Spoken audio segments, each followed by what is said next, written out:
were probably part of the meeting and heard the discussion or whatever. So let me begin with just a couple of opening remarks, and then I'll be glad to answer your questions.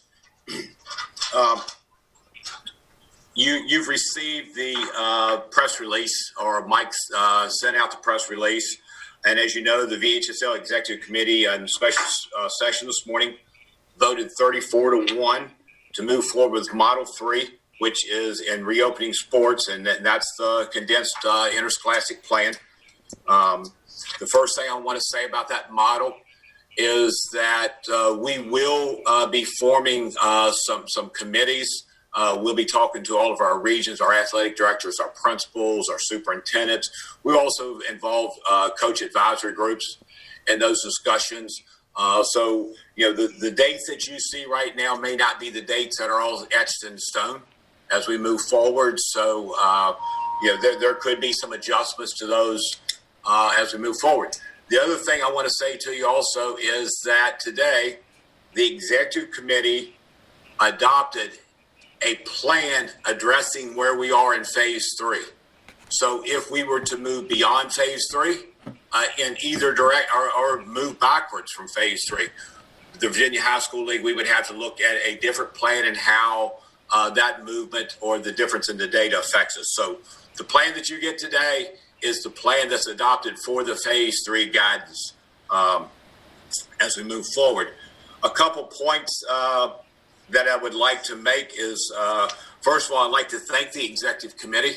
In the last 10 days, they worked very hard reaching out to the folks that they represent. So we appreciate all of the hard work that they have. Also want to thank the parents, students, and the community. We received a lot of communication in our office. The Executive Committee received a lot of information. Rocky Kroom, who is the Executive Committee member representing the PTSO organization, had over 8,000 responses to a survey that he put out. So we really appreciate gathering feedback from everyone. Another point that I'd like to make right now is this is an extremely difficult decision. All of you know that. All of you know how important high school activities are to our student athletes, to our coaches, to our parents, just to our school communities. This was not a decision that was made lightly. That everybody took this very, very seriously. Probably, I think it's safe to say, in our office and probably with the Executive Committee, there's been very few of us that have a full night's sleep in a long time, just thinking about all the implications here that are involved. I do want to say also that we will continue to work with our sports groups, our sports-specific groups, with the NFHS, with the NCAA, with all of our other groups that are out there, and continue to find ways. If a sport is considered to be sort of a high-risk sport right now, what are the things that we can put in place to mitigate that? I know a lot of sports groups are talking right now about how you can mitigate things. Our goal would like to be able to get those high-risk sports into a moderate-risk sport as we move forward, and see what we can do to keep working with that. So the last thing I'll say is that we understand that high school athletics are important to the education process. It's important to the physical and the mental benefits and well-being of our students.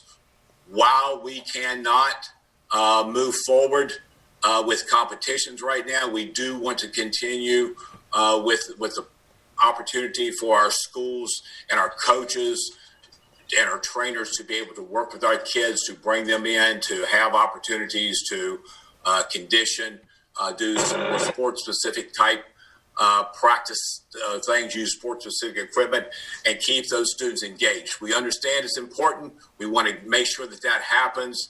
We'll support that in any way that we can for any school, and keep those student athletes engaged. That's an important thing. So with that, I will stop and be able to answer questions. Dr. Haun, our first question comes from Jimmy LaRue with the Suffolk News Herald. would ask, how would the plan be affected if different regions of the state are in different phases? I think that's a great question. I think when we get there, we're going to have to look at that. If certain, if certain parts of the state move back to phase 2, or certain parts of the state move beyond phase 3, then I think we'll have to come back to the executive committee and look and see what the implications are there. Because again, as I emphasized just now, the plan that was adopted today was for phase 3. So if that situation occurs, then we will go back to the executive committee and look and see what the implications are for that. Especially if we move forward, then I would assume there's going to be some new directions and guidelines that come from VDH, the governor's office, and from VDOE as we move forward.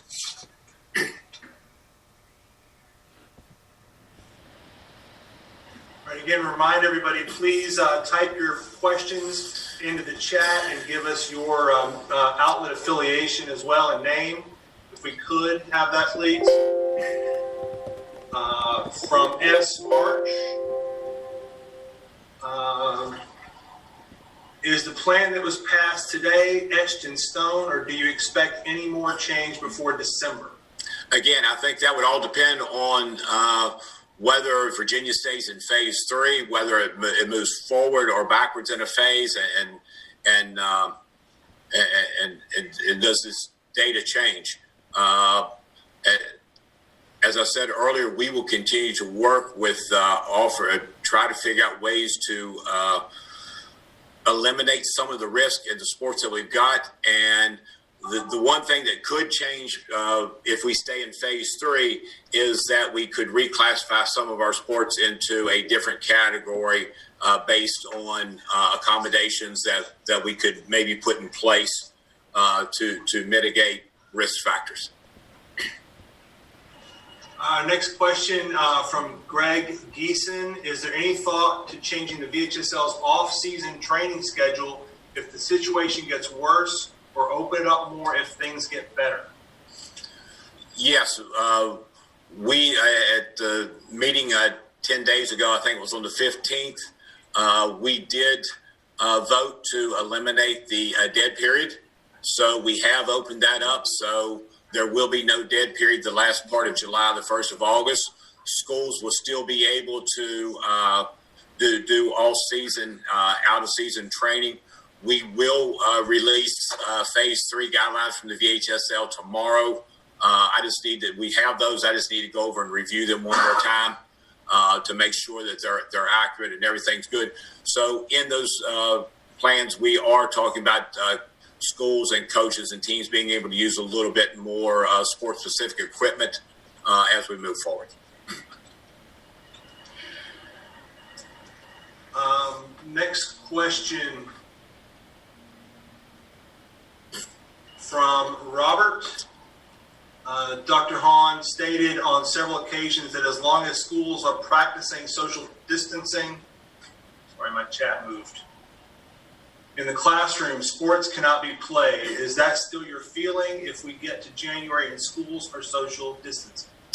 Well, Robert, thank you for the question. I think it all depends on, sports can't be played.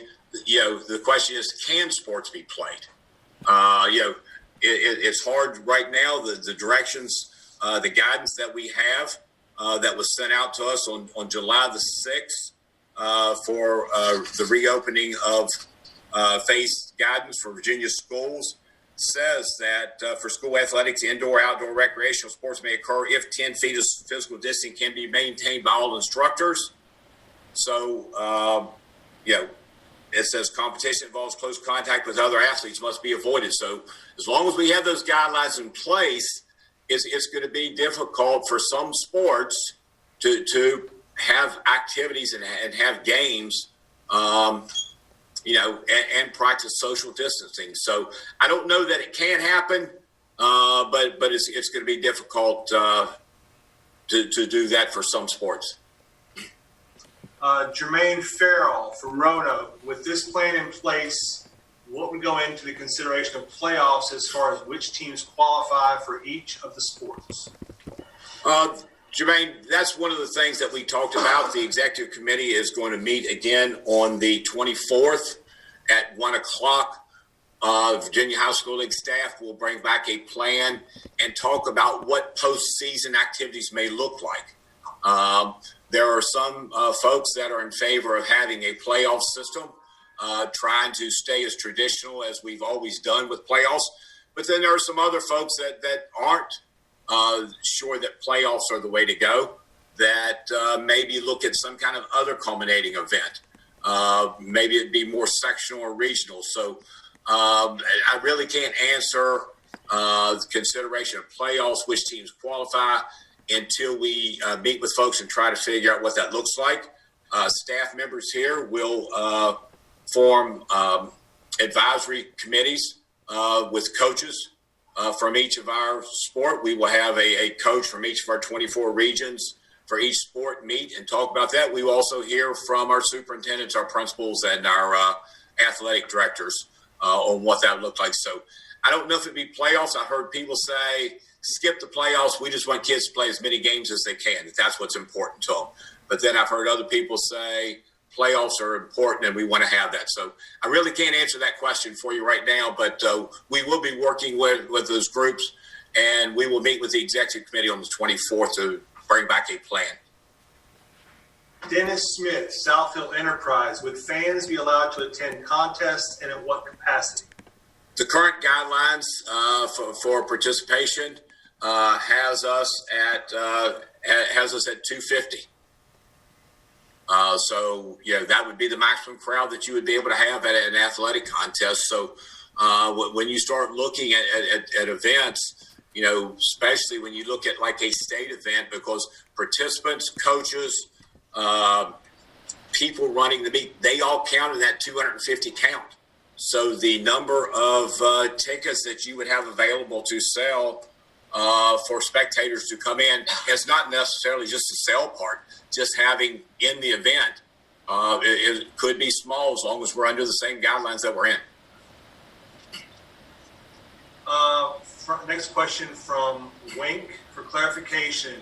Do the activities delayed until December, contingent upon phase 3, only include those listed in the VHSL release, cheer, etc., or do they cover esports and academics too? We are looking at academics. We had some discussion about academics, and our academic competitions really don't take place until the spring anyway, with the exception of class 1, 2, 3, 4 theater. So we would need to move class 1, 2, 3, 4 theater to a different time. But all of the other activities happen during the January through June timeframe anyway. Sure. And Tom Dolan, Associate Director for Compliance, has just joined us. Tom was on another call, getting ready for another meeting here at 11 o'clock. So appreciate Tom coming and joining us, and I'll be glad to throw some of these questions to Tom here in a little bit. So. Question from T. Hayes. Do you think there is a chance a large number of kids would transfer to private schools in Virginia or public schools in border states that are playing sports in the fall? Would they be able to move back to the VHSL at the semester break and be eligible? Is this a concern? Tim Hayes from Bristol Herald Courier. I'll answer that one. Our eligibility rule, there's an exception in our transfer rule that says the first time a student goes from a non-member to a member, they can be eligible in the attendance zone where they left, as long as they were in good standing before they left that school. So the potential does exist. The one caveat I would add, however, is if they play that sport in another state or for a non-VHSL school, they are not eligible to play that sport when they come back to the VHSL. That would be a second sport in the same school year. It's the same sport in the same school year, and that is not allowed by rule. Question from Marty Gordon, Christiansburg New Messenger. Will the fall sports be completely shut down, including practices and conditioning? What is the earliest date for them to participate? No, as we answered before, we want to leave open out of season conditioning, out of season practice. So we have no plans for shutting that down. So schools will be able to continue to do that until we get to the season and begin competitions. From M. Davis, how much discussion does the VHSL have with government officials as these decisions are made? We have been, since April, we have been part of the process. We actually had questions from one of the committees on the task force back in April. I was actually on one of the task force for reopening schools. Tom and I had a conversation, I guess not this past Monday, the Monday before that, with folks from the governor's office, the Virginia Department of Health, and DOE. Last week, I reached out and had more communication with the governor's office and with the Secretary of Education last week. So we have been in contact with those folks all along.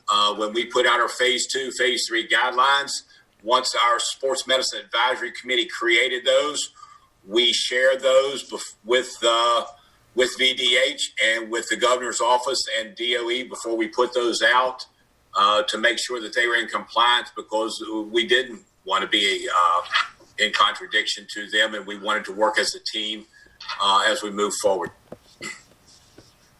Dan Gloucester from iHeartMedia Winchester, have any protocols been discussed regarding broadcasting of games? No.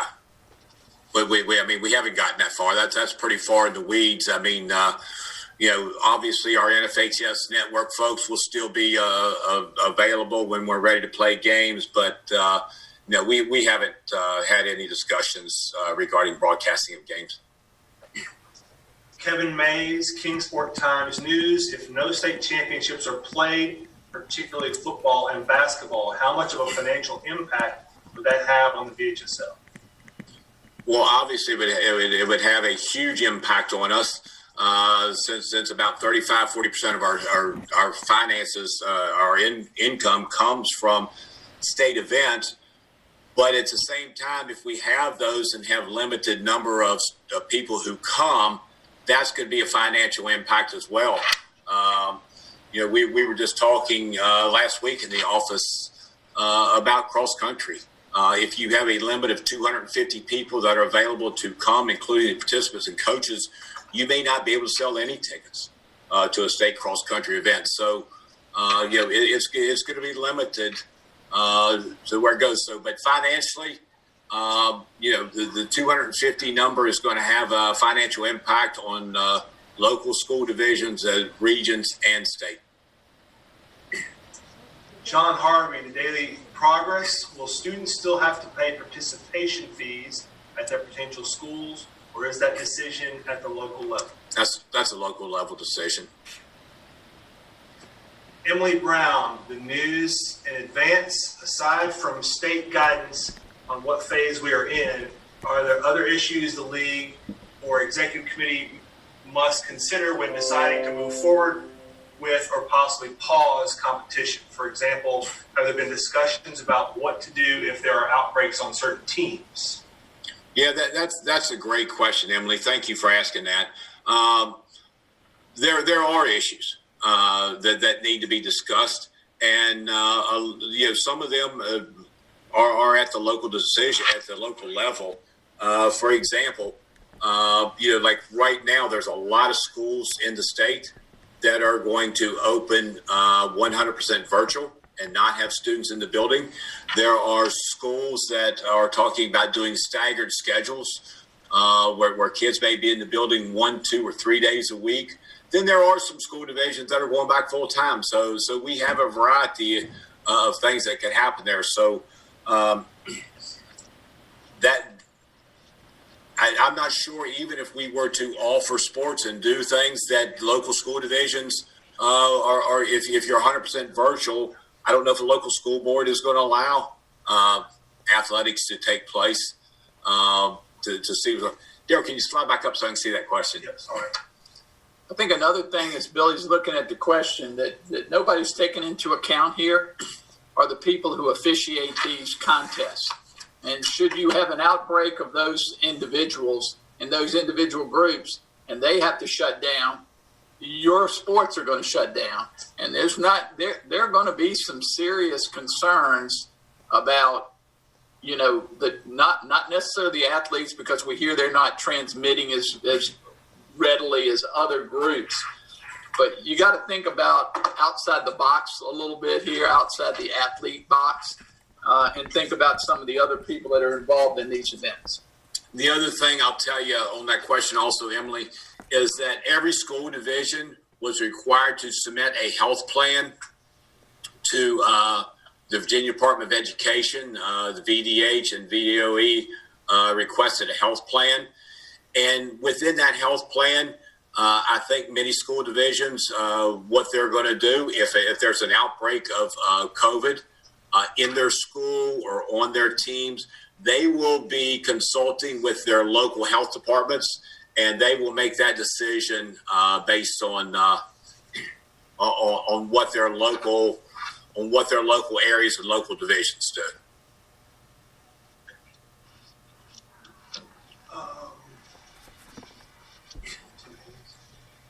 T. Hayes, how could wrestling be made a moderate risk sport?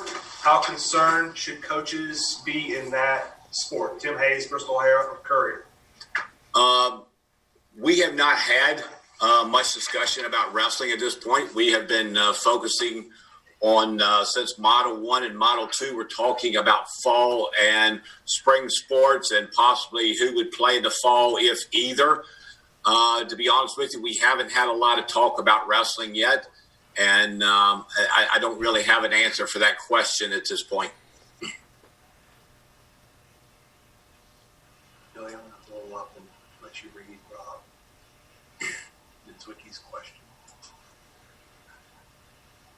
Rob Nitzwicky from the Winchester Star. Dr. Haun is reading your question and will respond to that. Everybody else should be able to see that in the question regarding cross-country and athletes peaking. Rob, thank you for the question. We would want to bring in the experts, the coaches that are much more versed in running events and see. So would you consider eliminating distance events in an indoor track? I think we would have to talk to our coaches, talk to medical people about that, and have some discussion on that. So I don't know what the question is. I don't know what the answer to the question is at this point. I know what the question is. I can read that. Sorry about that. But I don't know what the answer to the question is. We would want to get a whole lot of expert coaches and trainers and medical people involved in that question. Great question. Jake Lorem from the Washington Post. Was there discussion among the executive board about how the football season will be affected in the spring by players who sit out in preparation for college? We did not have a long we didn't have any discussion about how that would affect the decision. We have thousands, tens of thousands of kids who play high school football, and the discussion was not about one particular sport. The question was about how to maximize and get as many of our athletes on the field as safe as possible, protect our athletes, our coaches, our school community. So we did not have that discussion about possibility of players sitting out in preparation for college. Ben Cates, Lynchburg News and Advance. Once play begins, do you anticipate a situation in which the league would make a decision to shut down specific sports if high school athletes being tested positive for the coronavirus, or would school districts make that decision without the league's input? We will continue, as we've done since March, we will continue to work with the Virginia Department of Health and get their input. We will also continue to talk with each of our school divisions and their local health departments and determine how that's going to work.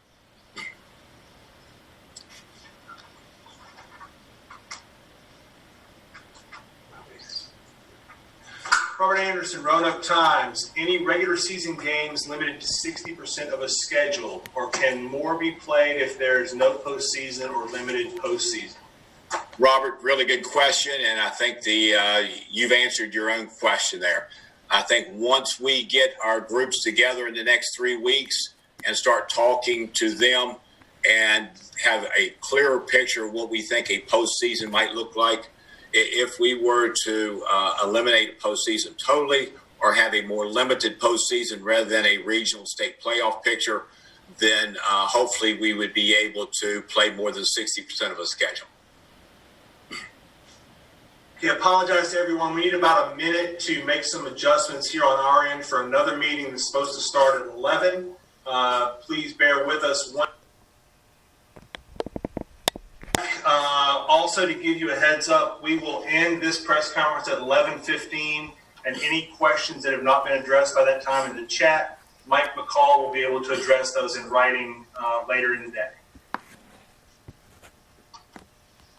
From Greg Geeson, is the VHSL going to take a greater role in monitoring COVID cases during practices and set up guidelines for the districts, or will that be left to the local level?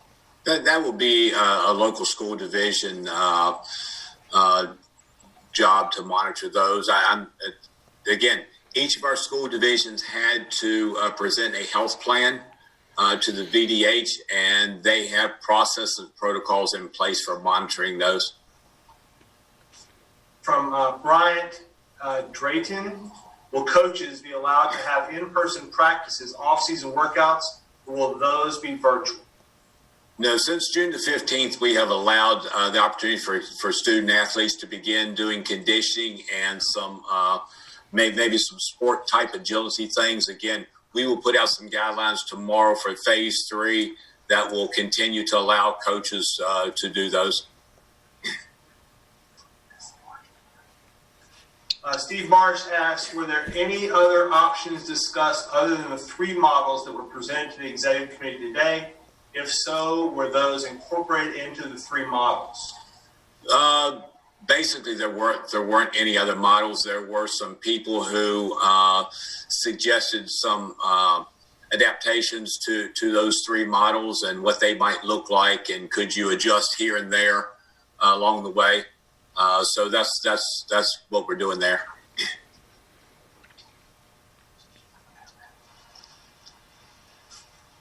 Robert Anderson from Roanoke Times asks, will the SMAC committee look at altering the amount of time necessary to fully prepare for a spring sports season, considering athletes are coming off a winter season instead of having August to prepare as in the past? We will revisit that with the Sports Medicine Advisory Committee now that we've adopted that schedule. But the last time we talked to our SMAC committee about this, they were pretty adamant that these are the guidelines that have been in place, and these are minimum guidelines that we should be following.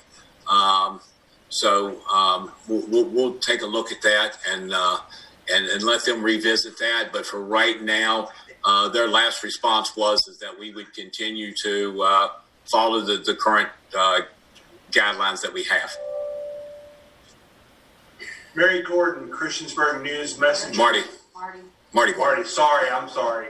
How will each school be affected if they have to worry COVID-19 cleanings, and has those protocols been established yet? What type of testing? What if student athletes test positive?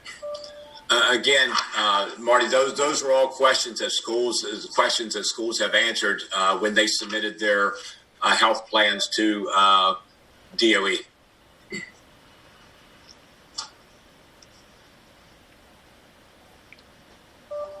John Harvey, Daily Progress, asked, with regard to officials, is there a concern with officials opt out of participating because of COVID-19, because of health conditions, or even in terms of officials traveling from outside local areas to officiate games? Yes, we'll be talking with our officials and working with officials, and I would anticipate, I can't say for sure, but I would anticipate that we may have some officials who just sort of sit out the year because of some pre-existing health conditions or concerns that they may have about feeling safe. So we will talk with our officials about that in the future.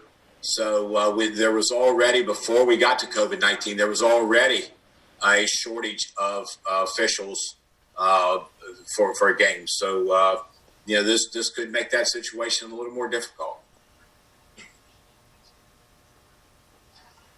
Mike Bollinger, the recorder, would there be any consideration to allowing sports to continue regionally in areas that are less affected if some areas were to shut down?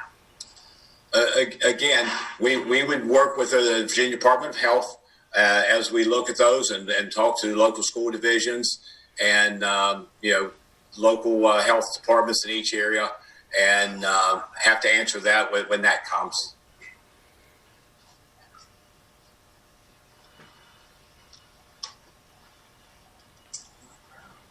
Emily Brown, in news in advance, if a season is paused for any reason, would be able to be restarted.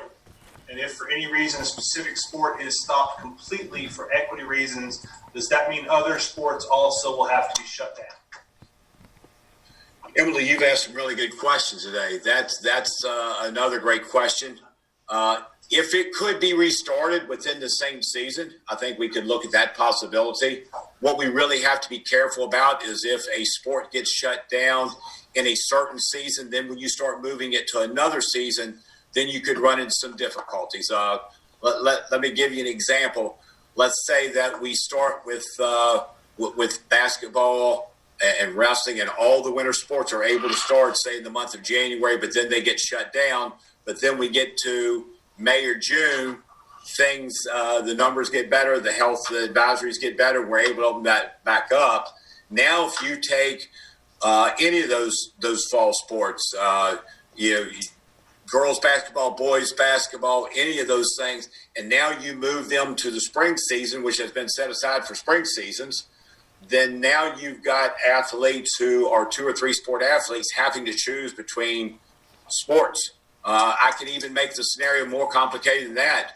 If you weren't allowed to play some of the higher risk sports in the winter, the fall season, you say you're moving to the spring, and now everything opens up, you could end up with a lot of conflicts, a lot of sports for a lot of kids. So we really have to be careful what that looks like. We want to address one question Chuck Jackson had about specific votes. We have that information, but do not have the specific votes until after these meetings are over. And we can tally those polls on the website, but we can make those available later. And our last question from Stephen Marsh is a return to a regular schedule in 21-22 dependent on the availability of a vaccine for COVID-19? I have no idea how to answer that. I can't even tell you what's going to happen 3 weeks from now. So looking at the 21-22 season, I don't mean to sound, dismissive of your question, but I have no idea if as I sit here and look back since March the 15th, 14th, the 12th, whenever we stopped the basketball tournament, I think about how much the information about COVID has changed. We thought we knew something, but no, maybe that wasn't true. Maybe that's not how it's transmitted, or maybe we need to do something different. So I think back how much it has changed. Thinking forward to the 21-22 season, I have no idea what's going to change between now and then, what that looks like. So certainly having a vaccine available is going to help the situation, but I can't say that that's going to be the dependent piece on the 21-22 season. Thank you, everyone. If there are questions that you still have, please email those to Mike McCall. We apologize, but we do have another meeting that's supposed to start at 11. Again, thank you all for your participation. And we are recording again, so I just want to let everybody know we will be making this recording available through Mike and on our website.